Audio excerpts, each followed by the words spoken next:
Pak Budi.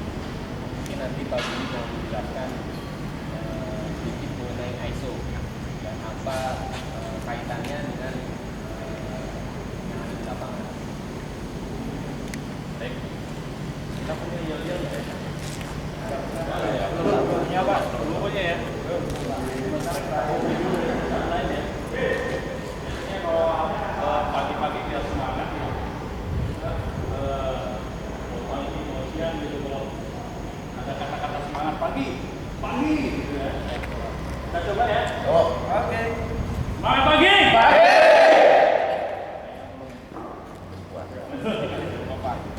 Oke, semangat lagi ya. Semangat pagi. Sekali lagi kan 3 saja.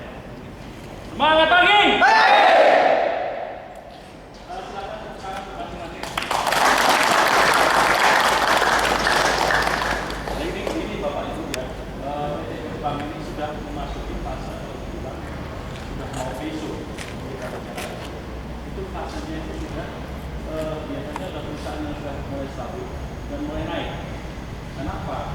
Ngapain kita beli sertifikat atau istilahnya susah-susah mencari sertifikat? Karena apa? Karena kita akan membuka pasar yang baru, Pak. Selama ini mungkin hanya dengan kondisi seperti ini, pasar tetap kita dapat, tapi kita maunya sekarang pasarnya lebih dari itu. Perusahaan besar-besar tidak mau sembarangan ngasih pekerjaan kalau tidak bisa dibuktikan bahwa pekerjaan kita itu bagus. Jaminannya apa? Kita tidak bisa ngomong perusahaan, produk saya bagus. Zaman sekarang nggak laku, Pak. Bapak bilang, saya orangnya pinter, nggak laku, Pak. Semua harus dibuktikan dengan sertifikasi. Jadi syarat, saya mau melamar pekerjaan sekarang, butuh S1, saya harus tunjukin dulu S1-nya. Kalau tidak, saya ditolak, meskipun saya pinternya seperti apa itu. S1-nya ada, baru. Nah, perusahaan yang mendapatkan sertifikat ISO ini sudah banyak, Pak. Sudah banyak. Nah, kenapa sih kita perlu mendapatkan sertifikasi ini? Perusahaan-perusahaan karena sekarang perusahaan besar itu mereka mulai mensertifikasi. Jadi kalau kita sudah sertifikasi, artinya kita nanti akan bicara ke perusahaan lain dengan bahasa yang sama. Nanti ada istilah prosedur. Sudah dengar prosedur? Instruksi kerja? Nah, Bapak pun kalau bisa masuk ke perusahaan orang, misalnya saya mengerjain atau mengerjain perusahaan orang, ada nggak prosedur ini? Sudah bisa ngomong kayak gitu, mereka udah tahu. Jadi kalau kita tidak belajar, kita tidak tahu juga. Waktu mengerjakan perusahaan besar, ini prosedurnya. Untuk bungkus, apa itu harus dibaca dan dilaksanakan. Jadi kalau kita tidak belajar dalam sekarang ini, pasti kita ketinggalan. Jadi kenapa kita mesti ISO? Di ISO itu menetapkan ada prosedur, ada instruksi kerja. Kerja apapun harus standar, harus diharapkan tidak jauh beda lah. Pekerjaan si A, si B, atau pekerjaan si A setengah bisa terus pekerjaan si B. Bagaimana caranya? Kita masih mendevelop di caranya.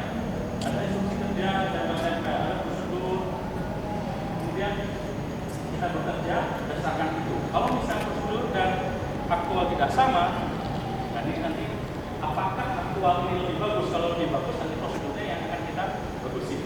Jadi kalau resep masakan, prosedur ini adalah kita masaknya sekarang enak, besok dia tetap enak, kalau bisa lebih enak lagi. Jadi kita jualan seperti itu, Pak. Produk kita sekarang bagus, besok bagus, besoknya lebih bagus. Jadi dia bisa standar, hasilnya sama. Itu ISO. ISO artinya sama. ISO itu sama. Jadi kalau misalnya sekarang saya bekerja 2 hari mengerjakan satu pekerjaan, besok harus 2 hari juga kalau bisa kurang. Dengan kualitas yang sama tentunya. Jadi masing-masing orang di bagiannya akan mengerjakan bagiannya dengan kualitas terbaik. Jadi bahan baku sudah terbaik, masuk ke desainnya juga paling bagus. Waktu memotong bagus, waktu melas bagus. Jadi hasil yang kita kasih ke customer itu bagus. Nah, nanti bukan saya saja, mungkin nanti kita ada kegiatan internal audit, mungkin kemarin sudah. Kemudian nanti ada eksternal. Eksternal ini tidak ada kaitannya dengan sini. Dia menilai bebas-bebas saja, terserah saya gitu. Kalau memang Bapak Ibu bekerja tidak sesuai prosedur, tidak bisa dibuktikan, maka kerjakan.